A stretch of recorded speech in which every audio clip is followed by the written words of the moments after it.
दंडकारण्य की उत्पत्ति का वर्णन। पुलस्त जी कहते हैं, अगस्त्य जी के ये अद्भुत वचन सुनकर श्री रघुनाथ जी ने विस्मय के कारण पुनः प्रश्न किया, महामुने, वह वन जिसका विस्तार 100 योजन का था, पशु पक्षियों से रहित, निर्जन, सूना और भयंकर कैसे हुआ? अगस्त्य जी बोले, राजन, पूर्व काल के सत्य युग की बात है। वैवस्वत मनु इस पृथ्वी का शासन करने वाले राजा थे। उनके पुत्र का नाम इक्ष्वाकु था। इक्ष्वाकु बड़े ही सुंदर और अपने भाइयों में सबसे बड़े थे। महाराज उनको बहुत मानते थे। उन्होंने इक्ष्वाकु को भूमंडल के राज्य पर अभिषिक्त करके कहा, तुम पृथ्वी के राजवंशों के अधिपति बनो। रघुनंदन, बहुत अच्छा कहकर इक्ष्वाकु ने पिता की आज्ञा स्वीकार की। तब वे अत्यंत संतुष्ट होकर बोले, बेटा, अब तुम दंड के द्वारा प्रजा की रक्षा करो, किंतु दंड का अकारण प्रयोग न करना। मनुष्यों के द्वारा अपराधियों को जो दंड दिया जाता है, वह शास्त्रीय विधि के अनुसार उचित अवसर पर प्रयुक्त होने पर राजा को स्वर्ग में ले जाता है। इसलिए महाबाहो, तुम दंड के समुचित प्रयोग के लिए सदा सचेष्ट रहना। ऐसा करने पर संसार में तुम्हारे द्वारा अवश्य परम धर्म का पालन होगा। इस प्रकार एकाग्र चित्त से अपने पुत्र इक्ष्वाकु को बहुत से उपदेश दे महाराज मनु बड़ी प्रसन्नता के साथ ब्रह्मलोक को सिधार गए। तत्पश्चात राजा इक्ष्वाकु को यह चिंता हुई कि मैं कैसे पुत्र उत्पन्न करूं। इसके लिए उन्होंने नाना प्रकार के शास्त्रीय कर्म, यज्ञ यागादि किए और उनके द्वारा राजा को अनेकों पुत्रों की प्राप्ति हुई। देव कुमार के समान तेजस्वी राजा इक्ष्वाकु ने पुत्रों को जन्म देकर पितरों को संतुष्ट किया। रघुनंदन, इक्ष्वाकु के पुत्रों में जो सबसे छोटा था, वह गुणों में सबसे श्रेष्ठ था। वह शूर और विद्वान तो था ही, प्रजा का आदर करने के कारण सबके विशेष गौरव का पात्र हो गया था। उसके बुद्धिमान पिता ने उसका नाम दंड रखा और विंध्यगिरि के 2 शिखरों के बीच में उसके रहने के लिए एक नगर दे दिया। उस नगर का नाम मधुमत्त था। धर्मात्मा दंड ने बहुत वर्षों तक वहां का अकंटक राज्य किया। तदनंतर एक समय जबकि चारों ओर चैत्र मास की मनोरम छटा छा रही थी, राजा दंड भार्गव मुनि के रमणीय आश्रम के पास गया। वहां जाकर उसने देखा भार्गव मुनि की परम सुंदरी कन्या, जिसके रूप की कहीं तुलना नहीं थी, वन में घूम रही है। उसे देखकर राजा दंड के मन में पाप का उदय हुआ और वह काम बाण से पीड़ित हो कन्या के पास जाकर बोला, सुंदरी, तुम कहां से आई हो? शोभामयी, तुम किसकी कन्या हो?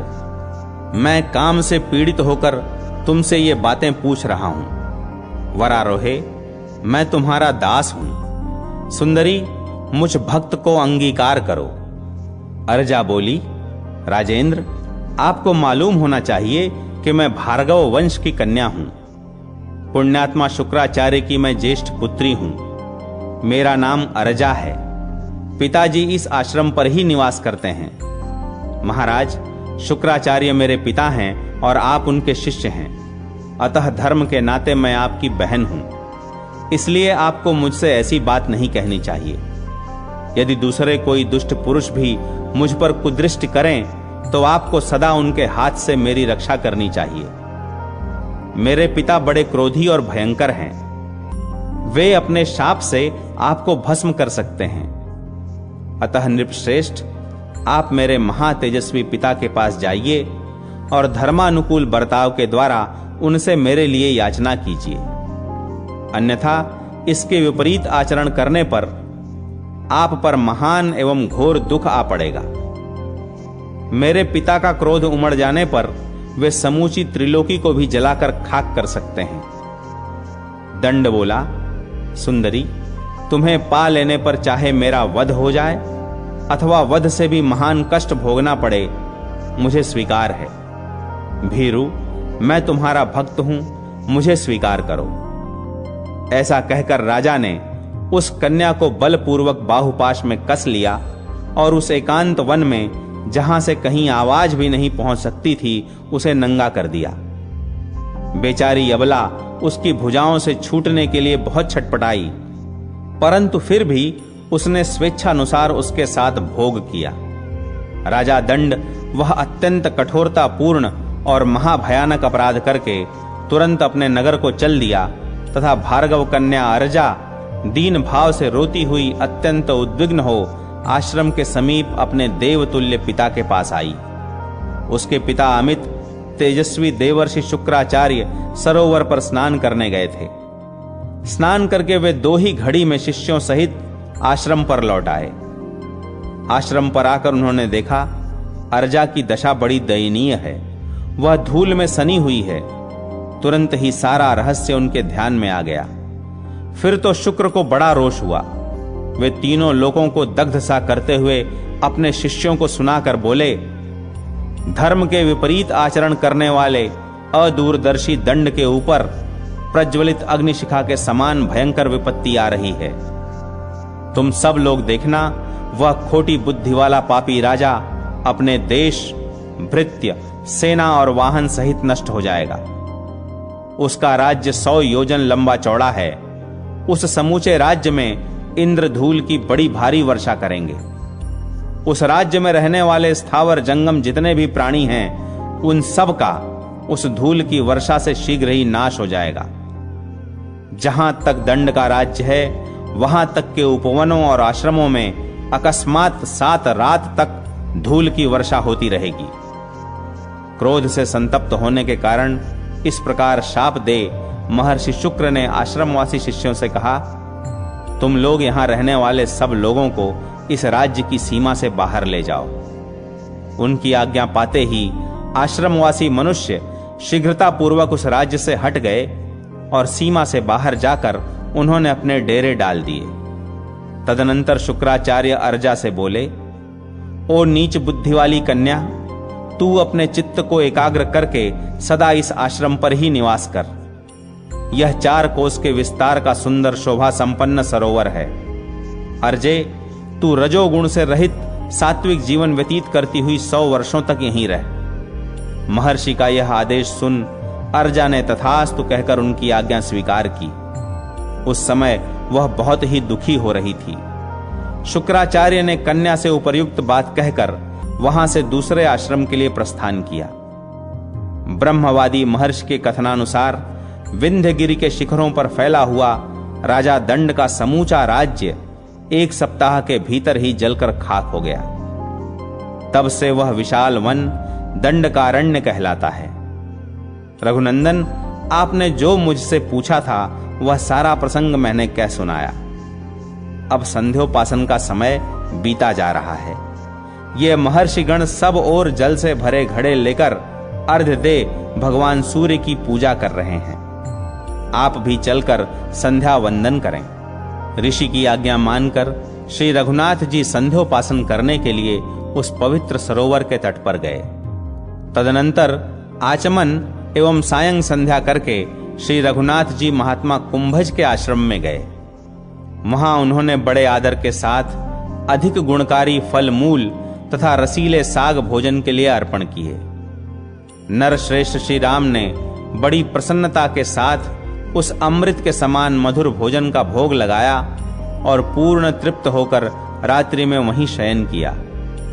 सवेरे उठकर उन्होंने अपना नित्य कर्म किया और वहां से विदा होने के लिए महर्षि के पास गए। वहां जाकर उन्होंने मुनि को प्रणाम किया और कहा, ब्रह्मन, अब मैं आपसे विदा होना चाहता हूं। आप आज्ञा देने की कृपा करें। महामुने, आज मैं आपके दर्शन से कृतार्थ और अनुग्रहित हुआ। श्री रामचंद्र जी के ऐसे अद्भुत वचन कहने पर तपस्वी अगस्त्य जी ने अत्यंत प्रसन्न होकर कहा, श्री राम, कल्याणमय अक्षरों से युक्त आपका यह वचन बड़ा ही अद्भुत है। रघुनंदन, यह संपूर्ण प्राणियों को पवित्र करने वाला है। जो मनुष्य आपको 2 घड़ी भी देख लेते हैं, वे समस्त प्राणियों में पवित्र हैं और देवता कहलाते हैं।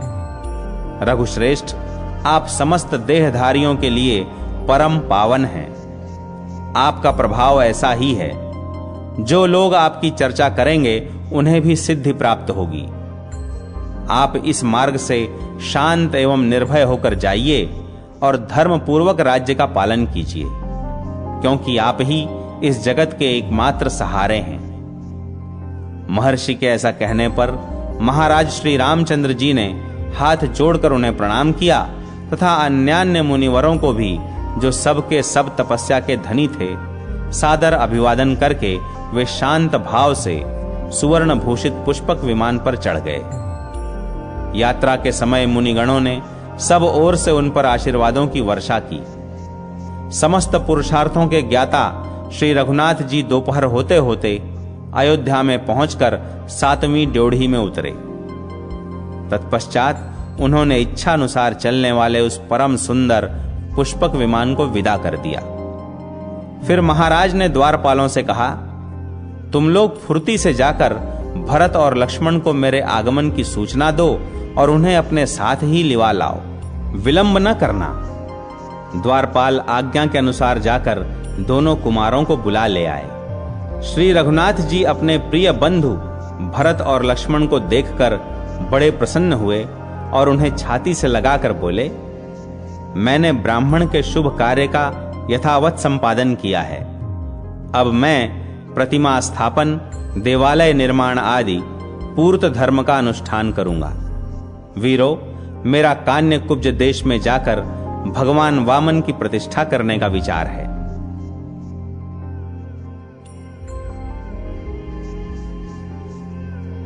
श्री राम का लंका, रामेश्वर, पुष्कर एवं मथुरा होते हुए गंगा तट पर जाकर भगवान श्री वामन की स्थापना करना। भीष्म जी ने पूछा, ब्रह्मर्षि, श्री रामचंद्र जी ने कान्य कुब्ज देश में भगवान श्री वामन की प्रतिष्ठा किस प्रकार की? उन्हें श्री वामन जी का विग्रह कहां प्राप्त हुआ? इन सब बातों का विस्तार के साथ वर्णन कीजिए।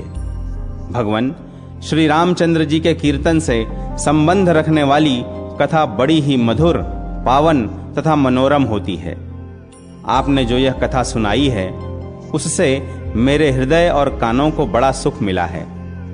सारा संसार भगवान श्री राम को प्रेम और अनुराग से देखता है।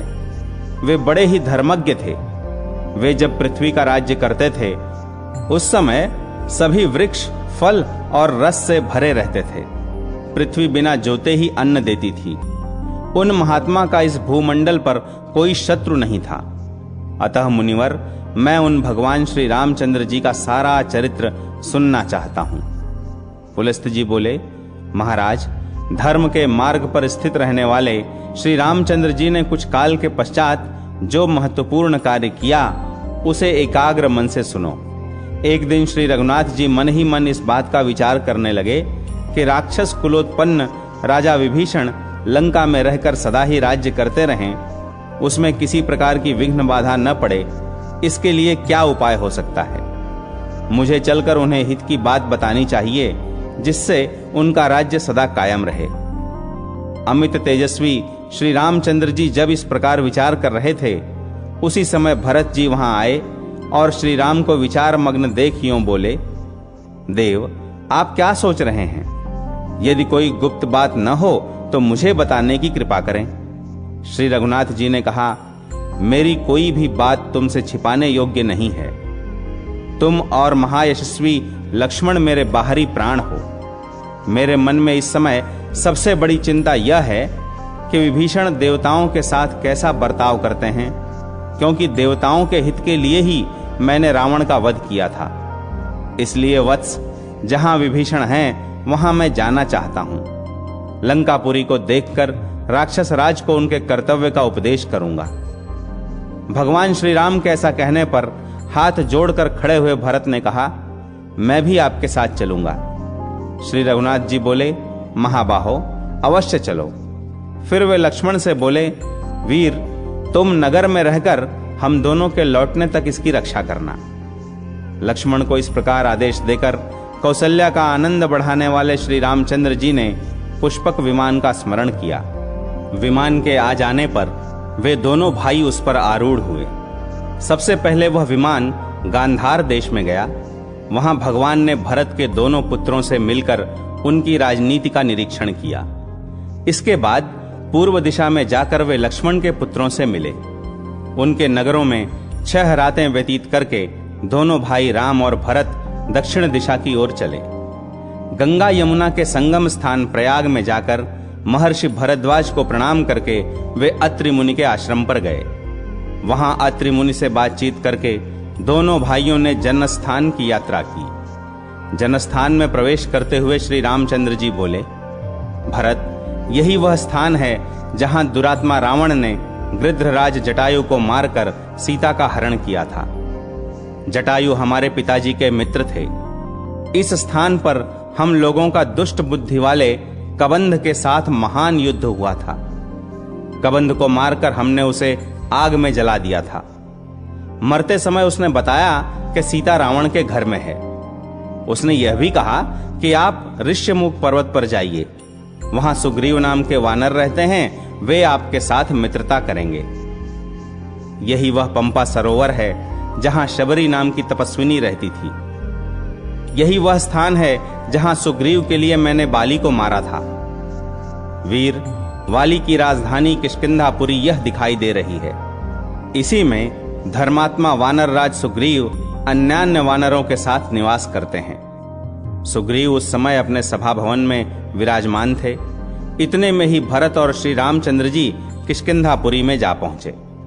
उन दोनों भाइयों को उपस्थित देख सुग्रीव ने उनके चरणों में प्रणाम किया। फिर उन दोनों भाइयों को सिंहासन पर बिठाकर सुग्रीव ने अर्घ्य निवेदन किया और साथ ही अपने आप को भी उनके चरणों में अर्पित कर दिया।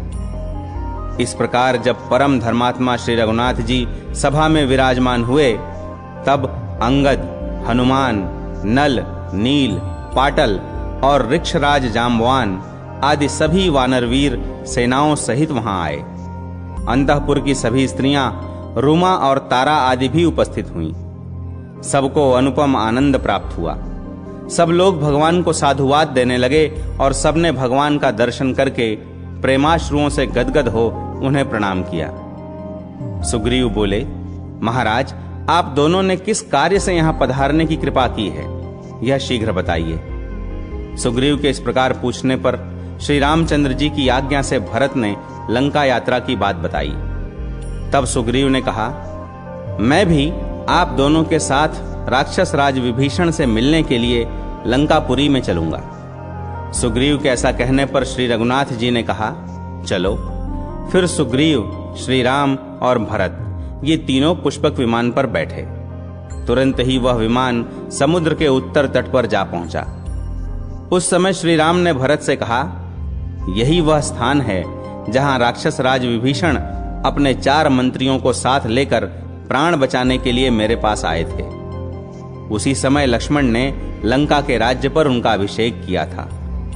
यहां मैं समुद्र के इस पार 3 दिन तक इस आशा से ठहरा रहा कि यह मुझे दर्शन देगा और सगर का पुत्र होने के नाते अपना कुटुंबी समझकर मेरा कार्य करेगा, किंतु तब तक इसने मुझे दर्शन नहीं दिया।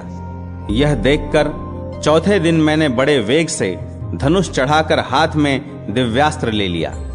यह देख समुद्र को बड़ा भय हुआ और वह शरणार्थी होकर लक्ष्मण के पास पहुंचा। सुग्रीव ने भी बहुत अनुनय विनय की और कहा, प्रभो इसे क्षमा कर दीजिए। तब मैंने वह बाण मरुदेश में फेंक दिया। इसके बाद समुद्र ने मुझसे कहा, रघुनंदन, आप मेरे ऊपर पुल बांधकर जल राशि से पूर्ण महासागर के पार चले जाइए। तब मैंने वरुण के निवास स्थान समुद्र पर यह महान पुल बांधा था। श्रेष्ठ वानरों ने मिलकर 3 ही दिनों में यह कार्य पूरा किया था। पहले दिन उन्होंने 14 योजन तक पुल बांधा, दूसरे दिन 36 योजन तक और तीसरे दिन 100 योजन तक का पूरा पुल तैयार कर दिया। देखो, यह लंका दिखाई दे रही है। इसका परकोटा और नगर द्वार सब सोने के बने हुए हैं। यहां वानर वीरों ने बहुत बड़ा घेरा डाला था। यहां नील ने राक्षस श्रेष्ठ प्रहस्त का वध किया था। इसी स्थान पर हनुमान जी ने धूम्राक्ष को मार गिराया था। यहीं सुग्रीव ने महोदर और अतिकाय को मौत के घाट उतारा था। इसी स्थान पर मैंने कुंभकर्ण को और लक्ष्मण ने इंद्रजीत को मारा था, तथा यहीं मैंने राक्षस राज दशग्रीव का वध किया था। यहां लोक पितामह ब्रह्मा जी मुझसे वार्तालाप करने के लिए पधारे थे। उनके साथ पार्वती सहित त्रिशूलधारी भगवान शंकर भी थे। हमारे पिता महाराज दशरथ भी स्वर्गलोक से यहाँ पधारे थे। जानकी की शुद्धि चाहने वाले उन सभी लोगों के समक्ष सीता ने इस स्थान पर अग्नि में प्रवेश किया था और वे सर्वथा शुद्ध प्रमाणित हुई थीं। लंकापुरी के अधिष्ठाता देवताओं ने भी सीता की अग्नि परीक्षा देखी थी। पिताजी की आज्ञा से मैंने सीता को स्वीकार किया। उसके बाद महाराज ने मुझसे कहा, बेटा अब अयोध्या को जाओ। श्री रामचंद्र जी जब इस प्रकार बात कर रहे थे, पुष्पक विमान वहीं ठहरा रहा। उसी समय प्रधान प्रधान राक्षसों ने जो वहां उपस्थित थे तुरंत ही विभीषण के पास जा बड़े हर्ष में भरकर निवेदन किया, राक्षस राज, सुग्रीव के साथ भगवान श्री रामचंद्र जी पधारे हैं। उनके साथ उन्हीं की सी आकृति वाले एक दूसरे पुरुष भी हैं। श्री रामचंद्र जी नगर के समीप आ गए हैं। यह समाचार सुनकर विभीषण ने प्रिय संवाद सुनाने वाले उन दूतों का विशेष सत्कार किया तथा उन्हें धन देकर उनके सभी मनोरथ पूर्ण किए। फिर लंकापुरी को सजाने की आज्ञा देकर वे मंत्रियों के साथ बाहर निकले। मेरु पर्वत पर उदित हुए सूर्य की भांति भगवान श्री राम को विमान पर बैठे देख विभीषण ने उन्हें साष्टांग प्रणाम किया और कहा, भगवन, आज मेरा जन्म सफल हुआ। मेरे सभी मनोरथ पूर्ण हो गए, क्योंकि आज मुझे आपके विश्व वंद्य चरणों का दर्शन मिला है। इस प्रकार श्री रघुनाथ जी का अभिवादन करके वे भरत और सुग्रीव से भी गले लगकर मिले।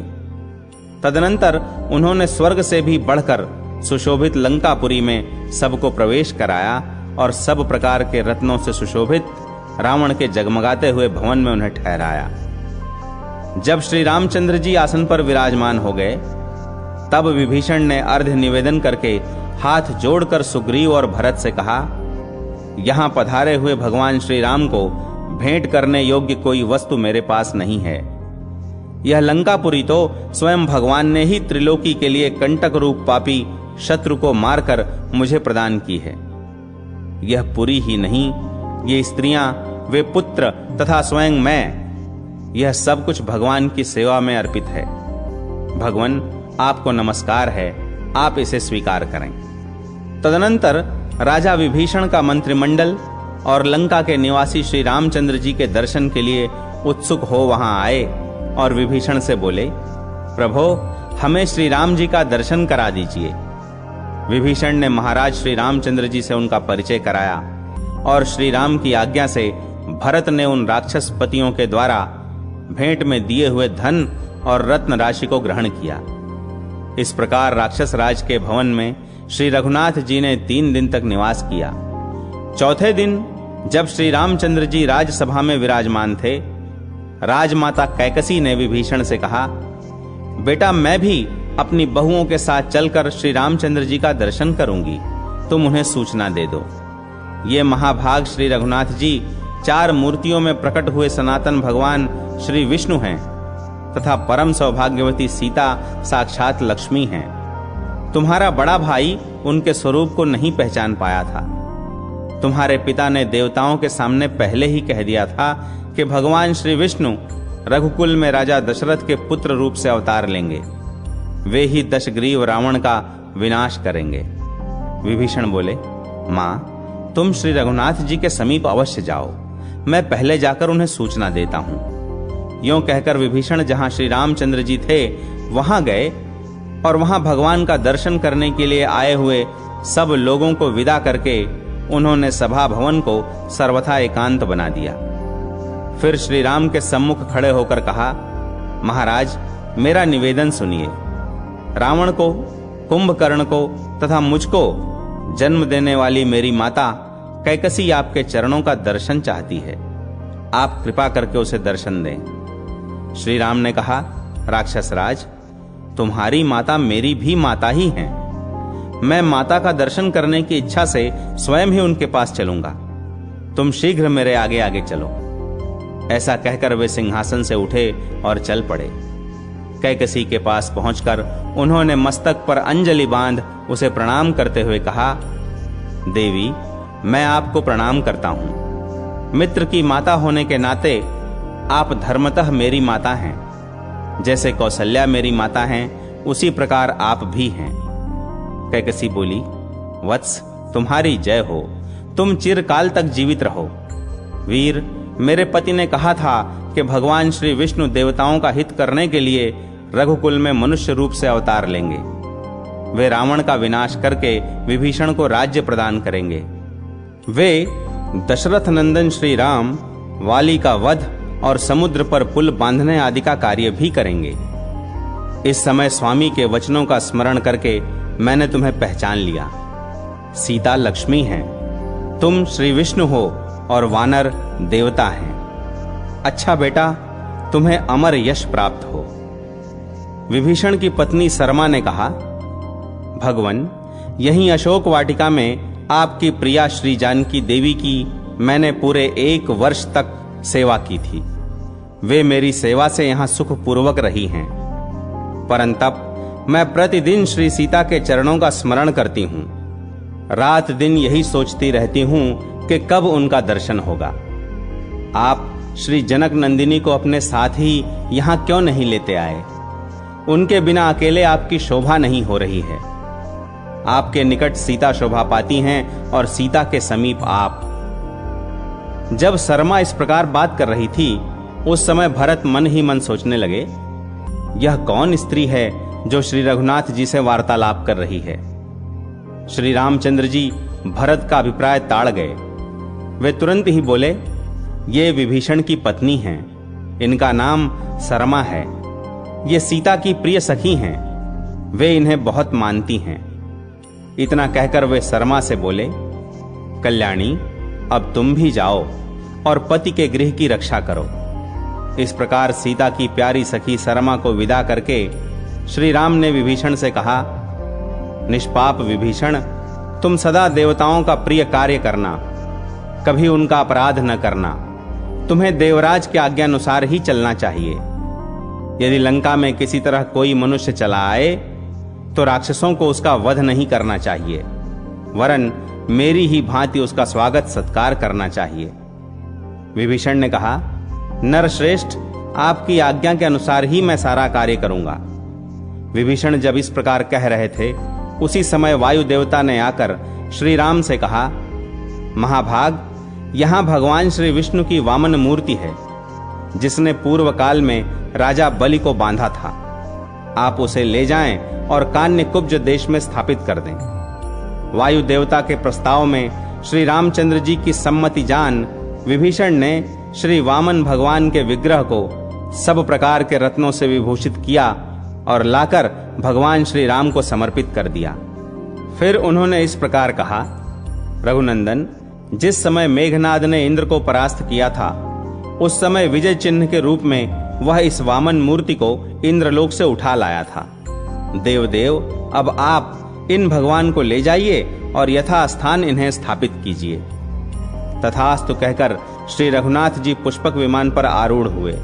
उनके पीछे असंख्य धन, रत्न और देवश्रेष्ठ वामन जी को लेकर सुग्रीव और भरत भी विमान पर चढ़े। आकाश में जाते समय श्री राम ने विभीषण से कहा, तुम यहीं रहो। यह सुनकर विभीषण ने श्री रामचंद्र जी से कहा, प्रभो, आपने मुझे जो जो आज्ञाएं दी हैं उन सब का मैं पालन करूंगा, परंतु महाराज, इस सेतु के मार्ग से पृथ्वी के समस्त मानव यहां आकर मुझे सताएंगे। ऐसी परिस्थिति में मुझे क्या करना चाहिए? विभीषण की बात सुनकर श्री रघुनाथ जी ने हाथ में धनुष ले सेतु के 2 टुकड़े कर दिए, फिर 3 विभाग करके बीच का 10 योजन उड़ा दिया। उसके बाद एक स्थान पर 1 योजन और तोड़ दिया। तदनंतर वेलावन अर्थात वर्तमान रामेश्वर क्षेत्र में पहुंचकर श्री रामचंद्र जी ने श्री रामेश्वर के नाम से देवाधिदेव महादेव जी की स्थापना की तथा उनका विधिवत पूजन किया।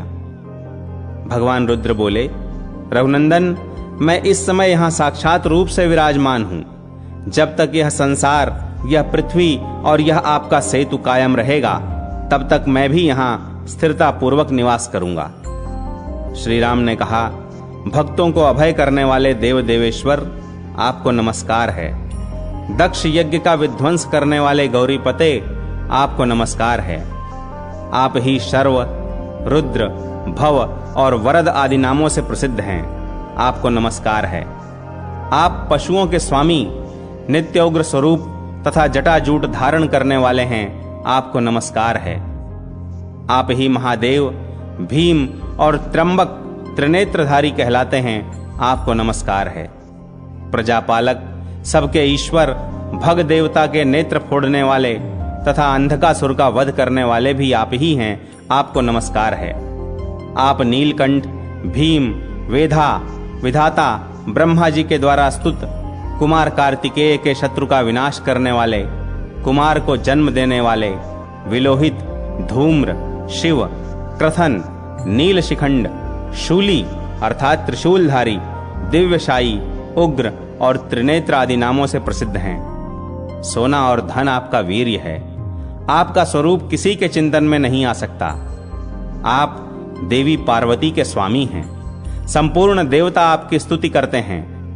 आप शरण लेने योग्य, कामना करने योग्य और सद्योजात नाम से प्रसिद्ध हैं। आपको नमस्कार है। आपकी ध्वजा में वृषभ का चिन्ह है। आप मुंडित भी हैं और जटाधारी भी। आप ब्रह्मचर्य व्रत का पालन करने वाले, तपस्वी, शांत, ब्राह्मण भक्त, जय स्वरूप, विश्व के आत्मा, संसार की सृष्टि करने वाले तथा संपूर्ण विश्व को व्याप्त करके स्थित हैं, आपको नमस्कार है। आप दिव्य स्वरूप, शरणागत का कष्ट दूर करने वाले, भक्तों पर सदा ही दया रखने वाले तथा विश्व के तेज और मन में व्याप्त रहने वाले हैं, आपको बारंबार नमस्कार है। पुलस्त जी कहते हैं, इस प्रकार स्तुति करने पर देवाधिदेव महादेव जी ने अपने सामने खड़े हुए श्री रामचंद्र जी से कहा, रघुनंदन, आपका कल्याण हो। कमल नयन परमेश्वर, आप देवताओं के भी आराध्य देव और सनातन पुरुष हैं। नर रूप में छिपे हुए साक्षात नारायण हैं, इसमें तनिक भी संदेह नहीं है। देवताओं का कार्य सिद्ध करने के लिए ही आपने अवतार ग्रहण किया था, सो अब इस अवतार का सारा कार्य आपने पूर्ण कर दिया है। आपके बनाए हुए मेरे इस स्थान पर समुद्र के समीप आकर जो मनुष्य मेरा दर्शन करेंगे, वे यदि महापापी होंगे तो भी उनके सारे पाप नष्ट हो जाएंगे। ब्रह्म हत्या आदि जो कोई भी घोर पाप हैं, वे मेरे दर्शन मात्र से नष्ट हो जाते हैं। इसमें अन्यथा विचार करने की आवश्यकता नहीं है। अच्छा, अब आप जाइए और गंगा जी के तट पर भगवान श्री वामन की स्थापना कीजिए। पृथ्वी के 8 भाग करके उन्हें पुत्रों को सौंप दीजिए और स्वयं अपने परम धाम को पधारिए। भगवान, आपको नमस्कार है। तदनंतर श्री रामचंद्र जी भगवान शंकर को प्रणाम करके वहां से चल दिए। ऊपर ही ऊपर जब वे पुष्कर तीर्थ के सामने पहुंचे तो उनके विमान की गति रुक गई। अब वह आगे नहीं बढ़ पाता था। तब श्री रामचंद्र जी ने कहा, सुग्रीव, इस निराधार आकाश में स्थित होकर भी यह विमान कैसे आबद्ध हो गया है? इसका कुछ कारण अवश्य होगा। तुम नीचे जाकर पता लगाओ। श्री रघुनाथ जी के आज्ञानुसार सुग्रीव विमान से उतरकर जब पृथ्वी पर आए तो क्या देखते हैं कि देवताओं, सिद्धों और ब्रह्मर्षियों के समुदाय के साथ चारों वेदों से युक्त भगवान ब्रह्मा जी विराजमान हैं। यह देख वे विमान पर जाकर श्री रामचंद्र जी से बोले, भगवान, यहाँ समस्त लोकों के पितामह ब्रह्मा जी लोकपालों, वसुओं, आदित्यों और मरुदगणों के साथ विराजमान हैं। इसीलिए पुष्पक विमान उन्हें लांघ कर नहीं जा रहा है। तब श्री रामचंद्र जी सुवर्ण भूषित पुष्पक विमान से उतरे और देवी गायत्री के साथ बैठे हुए भगवान ब्रह्मा को साष्टांग प्रणाम किया। इसके बाद वे प्रणत भाव से उनकी स्तुति करने लगे। श्री रामचंद्र जी ने कहा, मैं प्रजापतियों और देवताओं से पूजित लोककर्ता ब्रह्मा जी को नमस्कार करता हूं। समस्त देवताओं, लोकों एवं प्रजाओं के स्वामी जगदीश्वर को प्रणाम करता हूं। देव देवेश्वर, आपको नमस्कार है। देवता और असुर दोनों ही आपकी वंदना करते हैं। आप भूत, भविष्य और वर्तमान तीनों कालों के स्वामी हैं। आप ही संहारकारी रुद्र हैं।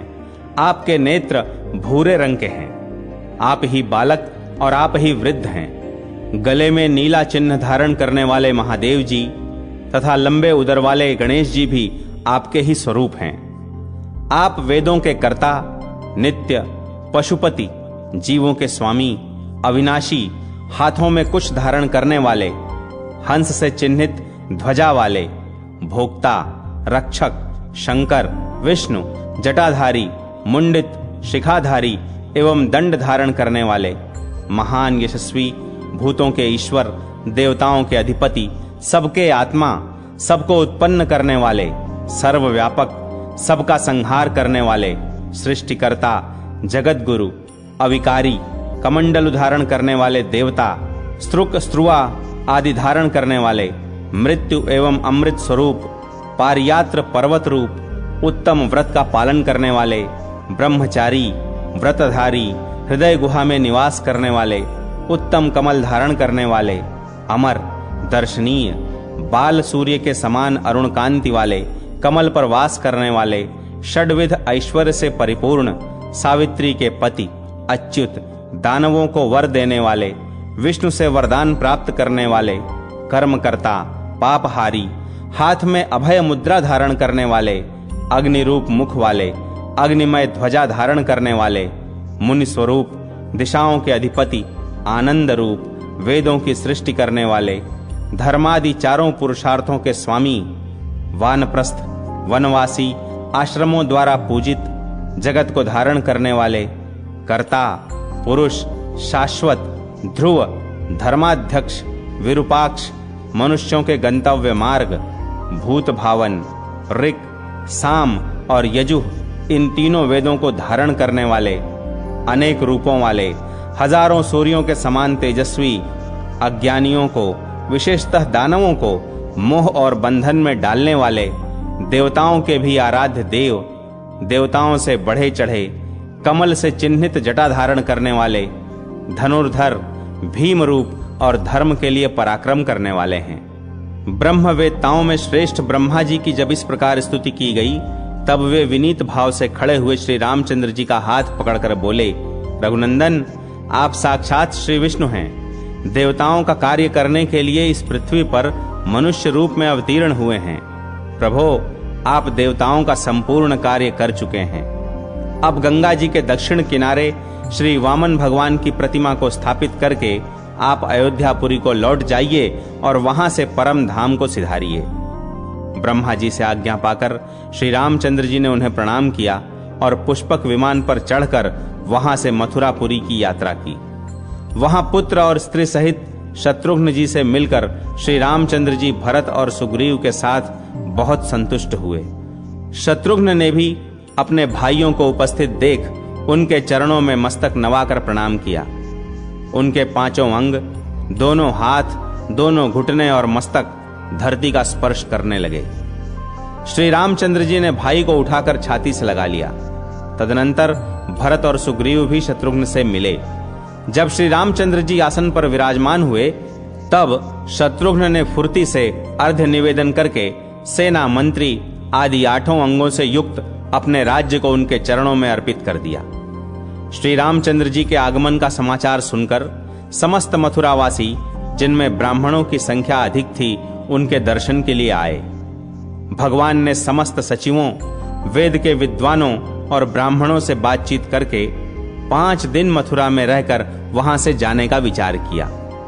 उस समय श्री राम ने अत्यंत प्रसन्न होकर शत्रुघ्न से कहा, तुमने जो कुछ मुझे अर्पण किया है वह सब मैंने तुम्हें वापस दिया।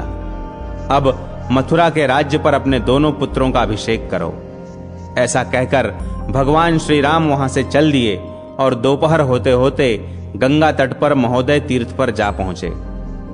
वहां भगवान वामन जी को स्थापित करके वे ब्राह्मणों एवं भावी राजाओं से बोले, यह मैंने धर्म का सेतु बनाया है जो ऐश्वर्य एवं कल्याण की वृद्धि करने वाला है।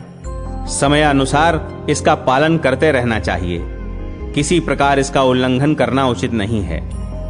इसके बाद भगवान श्री राम वानर राज सुग्रीव को किष्किंधा भेजकर अयोध्या लौट आए और पुष्पक विमान से बोले, अब तुम्हें यहां आने की आवश्यकता नहीं होगी। जहां धन के स्वामी कुबेर हैं वहीं रहना।